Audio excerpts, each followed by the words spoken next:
अस्सलाम वालेकुम। यासीन आपके साथ हाजिर है मॉर्निंग ब्रीफिंग में। आज इस हफ्ते का सेकंड वर्किंग डे है, ट्यूसडे आज दिन है और डेट है आज 14 जुलाई। आज सबसे इंपॉर्टेंट हमारे पास इवेंट है कि फ्रांस यूरोप में जो कि सेकंड और थर्ड बिगेस्ट कंट्री कंसिडर किया जाता है, फाइनेंशियल हब है यूरोप का, आज नेशनल डे हॉलिडे की वजह से फ्रांस में मार्केटें बंद रहेंगी। फ्रांस में बैस्टाइल डे हॉलिडे है या नेशनल डे हॉलिडे है। अच्छा, इसके अलावा कुछ बात करते हैं कल रात में जो इवेंट हुआ और अमेरिका की स्टॉक मार्केटें तकरीबन 2% तक डाउन हो गई, डिक्लाइन हो गई, एट सडन रेड टेरिटरी में आ गई और उसकी वजूहात काफ़ी हम ढूंढते रहे, लेकिन वो बाद में ये खबर आई हमारे पास कि जनाब अमेरिका में जो रीओपनिंग की बात हो रही है कि कोरोना वायरस पैंडेमिक के हवाले से जो सिलसिला चल रहा था और ये बातें आ रही थी कि जनाब अमेरिका में अब कोरोना वायरस केसेस में कमी वाक़ई हो रही है। इस बेसिस पे बहुत सारे स्टेट में रीओपनिंग की बात हो रही थी। कल रात हमारे पास सिर्फ ये खबर आई कि रीओपनिंग को रोल बैक किया जा रहा है, यानी रीओपनिंग को बंद किया जा रहा है, यानी रीओपनिंग अभी नहीं होगा, अमेरिका की इकोनॉमी का पहिया अभी नहीं चलेगा। तो इस बात पे अमेरिका की स्टॉक मार्केटों में एट सडन फॉल आया और S&P, Dow Jones, Nasdaq nearly more than 2% तक मार्केटें फॉल हो गई, गिर गई और रेड टेरिटरी में आ गई।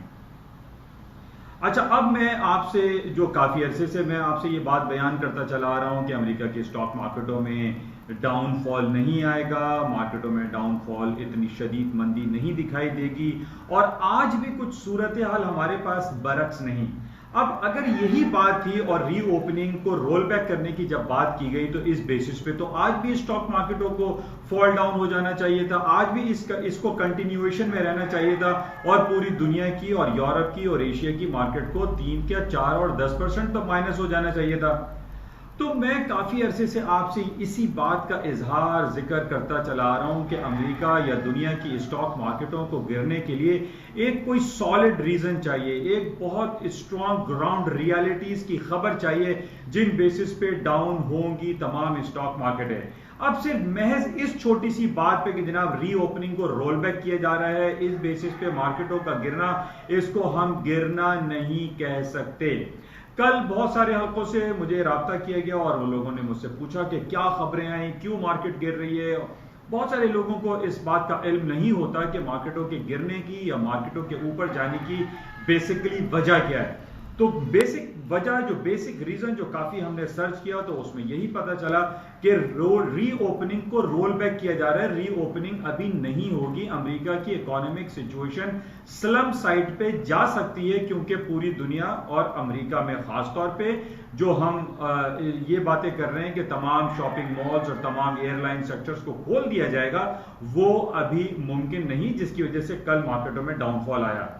लेकिन एक दूसरी तरफ जो खबर इंपॉर्टेंट थी, जो एक बेसिक रीजन था, वो गालिबन बहुत सारे लोगों ने इस पर नजर नहीं डाली और हालांकि मैं कल सारा दिन आप लोगों से जो राब्ते में रहा और मैंने आपसे ये कहा कि अमेरिका की फास्टेस्ट ग्रोइंग कंपनी टेस्ला और उसका fastest growing the fastest richest man mister Elon Musk पूरी दुनिया का फास्टेस्ट रिचेस्ट मैन बन गया है और उसने बर्कशायर हाथावे के जो ओनर हैं बल्कि मिस्टर वॉरेन बुफे को बीट कर दिया। अब ये खबरें चल रही थी और इसके साथ ही हमारे पास ये खबर थी कि जनाब नेस्डैक जो है वो तारीख की नई बुलंदियों को रोजाना के बेसिस पे छूता और तोड़ता चला जा रहा है और कल यही सूरत हाल हमने देखी कि नेस्डैक ने तारीख की नई बाब जो है वो रकम कर दिए। अब इसके पैरेलल में अगर आप जाकर देखते हैं, फ्राइडे को टेस्ला की जो मार्केट बंद हुई थी वो 1543 पे बंद हुई और जब मंडे को मार्केट खुली तो $120, आई रिपीट $120 के गैप से मार्केट खुली और मार्केट ओपन हुई 1670 के लगभग मार्केट ओपन हुई। तो ये $120 या $125 का ओपनिंग गैप था और नॉर्मली हमने ये देखा है कि जब मार्केट में ओपनिंग गैप क्रिएट होता है तो उसके बाद ये ओपनिंग गैप कवर हो जाता है, क्लियर हो जाता है और मार्केट में जो गैप था वो खत्म हो जाता है। अब जबकि हम ये देख रहे थे कि नेस्डैक के अंदर टेस्ला की बातें बहुत ज्यादा चल रही थी और जब हमने ये देखा कि $125 तकरीबन का जो ओपनिंग गैप था वो ओपनिंग गैप जो हमेशा मैं आपसे कहता हूं कि सूनर और लेटर ये गैप कवर हो जाते हैं, खत्म हो जाते हैं। और कल यही हुआ कि जो एक ओपनिंग गैप था $125 का, उसके बाद मार्केट ने हाई बनाया तकरीबन $1800 का। टेस्ला का हाई हुआ $1796 का एक शेयर हो गया। कल टेस्ला की मार्केट तकरीबन $300-350 तक ऊपर चली गई, ओवरबॉट टेरिटरी में चली गई। अब उसी के रिलेशन में अब इस बात को समझने की जरूरत है कि वो जो गैप था, वो जो ओपनिंग गैप था टेस्ला का, वो कवर हुआ। उसके कवर होने के साथ ही S&P, डाउ जोन्स और मेजरली जो नेस्डैक की मार्केटें वो गिर गई। और बाद में खबर क्या लगाई कि जनाब रीओपनिंग रोल बैक किया जा रहा है। तो देखें, बात यह है कि तब जब हम इस हाईली रिस्की फाइनेंशियल मार्केट में काम करते हैं तो हमें दाएं बाएं का पता होना चाहिए। हमें इसका मालूम रखना चाहिए कि मार्केट में मेजर शेयर किस आइटम का है। अब टेस्ला की खबरें मैं 2-3 दिन से आपसे जिक्र करता चला रहा हूं। मेरा मकसद सिर्फ यही होता है इस YouTube चैनल के बनाने का, इस YouTube पे आपके साथ राब्ता कायम करने का। वो तमाम लोग जो इस हाईली रिस्की फाइनेंशियल मार्केट में काम करते हैं, उनको कुछ पता तो हो कि ये हो क्या रहा है, कि मार्केटें ऊपर क्यों जा रही है, मार्केटें नीचे क्यों आ रही है, और मार्केट में जो ओपनिंग गैप है या जो ये गैप क्रिएशन हो रही है, इसको कवर कैसे होगा, ये कब कवर होगा, क्या सूरत हाल बर्पा होगी। तो बेसिक जो द रीजन बिहाइंड ये रीओपनिंग रोल बैक तो investing.com ने लगा दिया, या दूसरे जो चैनल्स हैं वो अपनी तज्जियाती जो बातें हैं वो करते रहते हैं। लेकिन असल हकीकत क्या थी? टेक्निकल ग्राउंड पे जब टेस्ला की मार्केट $350, मार्केट वापस डाउन साइड पर आई तकरीबन 300, तो उसी के साथ साथ चूंकि टेस्ला ने नेस्डैक को बढ़ाया था और नेस्डैक वापस आ गया, उसी के साथ फिर डाउ जोन्स और S&P ने भी फॉल आया।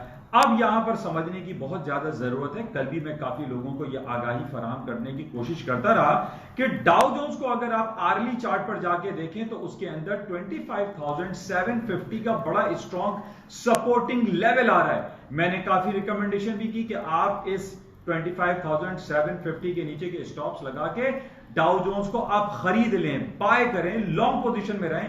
और स्टिल मैं इस बात पर कायम हूं कि अभी भी अमेरिका की स्टॉक मार्केटों में वो डाउनफॉल नहीं आया है। मार्केट को डाउनफॉल होने के लिए, कोलैप्स होने के लिए, तबाह होने के लिए, गिरने के लिए एक बहुत बड़ी स्ट्रॉन्ग खबर चाहिए, जो कि हमारे पास अवेलेबल नहीं है। हम ये देख रहे हैं कि जनाब अमेरिका में जो रेसिज्म के हवाले से हालात खराब हुए, कोरोना वायरस के हवाले से खराब हुए, इंडिया और चाइना के हालात खराब हो रहे हैं लद्दाख के मुकाम पर, उससे कोई मार्केट गिरने वाली नहीं है। मार्केट को गिरने के लिए एक स्ट्रॉन्ग खबर चाहिए। बहरहाल, तो अभी भी जो मेरा मौक़िफ़ है, जो मेरे पॉइंट्स हैं, जो टेक्निकलिटीज है, उस हिसाब से स्टॉक मार्केटों में अभी भी फॉल नहीं है। कल जो भी फॉल हुआ वो टेस्ला की वजह से हुआ। अच्छा, बहरहाल आज हमारे पास, जैसे मैं 2 दिन पहले आपसे मैंने जिक्र किया था कि पूरे यूरोप में एक ग्रीन रेवोल्यूशन की बात हो रही है, और यूरोपियन एनर्जी एजेंसी ने तकरीबन $8 ट्रिलियन के प्रोजेक्ट साइन कर दिए हैं, असाइनमेंट दिया है बहुत बड़ी बड़ी कंपनीज को। और उन कंपनीज का मैंने कल व्हाट्सएप प्लेटफॉर्म पर आप लोगों को बताया भी था कि यूरोप की इतनी सारी कंपनीज हैं जिसको आप देख सकते हैं। इसी तरीके से आज हमारे पास साउथ कोरिया की खबर है कि साउथ कोरिया जो है वो $95 बिलियन की ग्रीन प्रोजेक्ट में इन्वेस्टमेंट करने जा रहा है। अब देखिए, ये पूरी दुनिया में एक लहर चलेगी, यानी green revolution, green project, climate change, ये सारी चीजें अब पूरी दुनिया में आहिस्ता आहिस्ता सरायत करती चली जाएंगी। अब जो कि पिछले 2-3 दिन पहले या 1 हफ्ते पहले हमने ग्रीन रेवोल्यूशन की बात की यूरोप साइड पे, अब हमारे पास साउथ कोरिया की यह खबर आ रही है कि वो $95 बिलियन के प्रोजेक्ट साइन करेगा, डिफरेंट कंपनीज को वो इसमें इन्वॉल्व करेगा। और कहा यह जा रहा है कि तकरीबन 20 लाख नौकरियां वहां क्रिएट होंगी इस ग्रीन रेवोल्यूशन को। इस ग्रीन रेवोल्यूशन में मैंने जैसे आपसे कहा था कि इंडस्ट्रियल्स हैं, केमिकल्स हैं, बिल्डिंग रेनोवेशन है, पावर जनरेशन है, बिल्डिंग्स जो बनाई जाएंगी वो एनर्जी एफिशिएंट होंगी, यानी उनमें ज्यादा हवा, ज्यादा जो रोशनी है उसका इस्तेमाल ज्यादा होगा। ऐसा ना हो कि आजकल जिस तरीके से घुटन वाली बिल्डिंगें बनती हैं जिसमें आपको लामाला एसी और कूलिंग पॉइंट्स लगाने पड़ते हैं, उनकी जरूरत नहीं पड़ेगी। ग्रीन रेवोल्यूशन में सबसे इंपॉर्टेंट बिल्डिंग कंस्ट्रक्शन को दिया जा रहा है, जिसमें यह कहा जा रहा है कि बिल्डिंग्स अब ऐसी बनाई जाए जहां पर रोशनी भी रहे, हवादारी रहे, और वहां पे कम से कम इलेक्ट्रिसिटी का यूजेज हो। तो बहरहाल ये बड़ा इंपॉर्टेंट पॉइंट है और साउथ अफ्रीका का इस तरफ जाना ये एक पॉजिटिव इंडिकेशन है, एक पॉजिटिव सेंटिमेंट्स हैं। मैं आपसे बार बार इसी बात को जिक्र करता हूं कि हमें सेंटिमेंट्स को चेक करना चाहिए कि पूरी दुनिया की स्टॉक या पूरी दुनिया की जो माशी हालात है उसमें समा क्या बंधा हुआ है। इस वक्त समा जो बंधा हुआ है वो तेजी का बंधा हुआ है। मार्केट में 100-200 पॉइंट का नीचे की तरफ आ जाना, इसको हम ये नहीं कह सकते कि बस हो गया काम तमाम और दुनिया जो है वो क्रैश कर जाएगी, स्टॉक्स गिर जाएंगे। हालांकि पिछले काफी 3 महीने के जो हमारे पास रिपोर्ट्स आई थी उसमें बिल्डिंग कंस्ट्रक्शन, जीडीपी की रिपोर्टें खराब आ रही थी, लेकिन इस क्वार्टर में जो हमारे पास रिपोर्ट्स आना शुरू हुई, चाहे वो पेंडिंग होम सेल्स हो, एग्जिस्टिंग होम सेल्स हो, एक्सपोर्ट्स की रिपोर्ट्स हो या जॉब्स की रिपोर्ट हो, all are coming in good numbers. तो इस वजह से हम ये कह सकते हैं कि स्टॉक्स में तेजी अभी बरकरार रहेगी। अच्छा, इसके साथ ही हम बात कर लेते हैं सोने चांदी की और जितनी भी कमोडिटीज में जैसे प्रेशियस मेटल्स हैं या हाई ग्रेड कॉपर है, इसकी भी मार्केट में हम देख रहे हैं कि तेजी मुस्तकिल बरकरार है। कल एक थोड़ा सा एक स्पैन आया, मार्केट में करेक्शन पीरियड आया और गोल्ड भी जो कि 1825 तक मार्केट गई थी और वहां से मार्केट 1800 और अभी 1799 अगस्त कॉन्ट्रैक्ट चल रहा है। इसको भी अभी हम ये नहीं कह सकते कि मार्केट फॉल हो गई है, क्योंकि जिस तरीके से हमारे पास जो जियोपॉलिटिकल सिचुएशन है वो अभी तक जो है वो इतनी अच्छी नहीं है। जिस तरीके से हम तालिबान और अफगानिस्तान की खबरें पढ़ रहे हैं कि तालिबान जो है वो अब हुकूमत करेंगे और अफगानिस्तान के अंदर से अमेरिका की जो 8000 या 7500 फौजी लोग हैं वो वहां से अफवाज जो है वहां से चली जाएगी, लेकिन अभी तक 100% अमरीकी अफवाज का इनखला नहीं हो सका है। तो बहरहाल इस बेसिस पे और प्लस जो इसराइल और फलस्तीन के जो मसाइल आपके सामने हैं, इन बेसिस पे भी गोल्ड की कीमतों में इजाफा ही देखने में आ रहा है। और जिस तरीके से इंटरेस्ट रेट डिक्लाइन हो रहा है या ट्रिलियंस ऑफ डॉलर के स्टिमुलस पैकेजेस दिए जा रहे हैं और प्लस अब जो ग्रीन रेवोल्यूशन की जो बात हम कर रहे हैं कि जिसमें भी billions and trillions of dollar invest होंगे, तो लोगों के पास जब करेंसी नोट होंगे तो उस बेस पे गोल्ड की कीमतों में इजाफा ही होगा। फिलहाल अभी मंदी डाउनफॉल दिखाई नहीं देता। अच्छा, इसके साथ जैसे कि मैंने आपसे कहा था कि ये जुलाई का महीना शुरू हो चुका है और पूरी दुनिया की बड़ी बड़ी अर्निंग सीजन शुरू हो गया है और सेकंड क्वार्टर की अर्निंग इस थर्ड क्वार्टर में आती हैं। तो ये थर्ड क्वार्टर चल रहा है इस साल का। हमारे पास आज बहुत बड़ी 2 कंपनीज हैं, एक जेपी मॉर्गन और दूसरा है सिटी ग्रुप। ये अमेरिका की बड़ी तरीन कंपनीज में शुमार होता है जो कि बिलियंस ऑफ डॉलर की इन्वेस्टमेंट रखती हैं। इन पे इनकी आज अर्निंग रिपोर्ट आएगी और इनकी अर्निंग रिपोर्ट्स अच्छी या बुरी आने पे स्टॉक में इसके असरात मुरत्तिब होंगे। तो इसको आप रात में लेट नाइट रात के 12 बजे 1 बजे को आप जहन में रखिएगा और ये आज जो है ये खबर आई।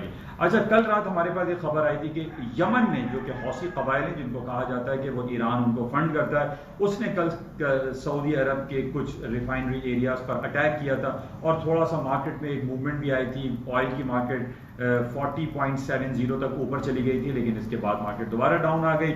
उसकी वजह अब ये बताई जा रही है कि कल ओपेक की मीटिंग स्टार्ट हो रही है और उसमें ये कहा जा रहा है कि जो डीप कट की जो बात की जा रही थी कि जनाब डीप कट किया जाएगा और तेल की कीमतें ऊपर की तरफ चली जाएंगी, लेकिन जिस तरीके से कोरोना वायरस पैंडेमिक का दोबारा से उसने सर उठाना शुरू किया है, ऑन पेपर्स ऑन जो रिपोर्ट्स हमारे पास आ रही हैं उसमें ये कहा जा रहा है कि तेल की इस्तेमाल जो है वो फिर कम हो जाएगा। एयरलाइन सेक्टर बैठी हुई है, गाड़ियां लोगों की कम चल रही हैं निस्बतन, उस बेसिस पे ऑयल की मार्केटें दोबारा डाउन साइड पर आ रही हैं और ये कहा जा रहा है कि जनाब डीप कट अभी फिलहाल में भी पॉसिबल कि नहीं होगा। इसका फैसला कल होगा। कल ओपेक की मीटिंग हो रही है, उसमें यह फैसला हो जाएगा कि डीप कट होगा या नहीं होगा। अगर डीप कट नहीं हुआ इसका मतलब है कि पेट्रोल की सप्लाई को जारी और सारी रखा जाएगा तो तेल की कीमतें ड्रास्टिकली बहुत ज्यादा डाउन हो सकती हैं। इसको आप ध्यान में रखिएगा, कल इनकी मीटिंग का रिजल्ट है।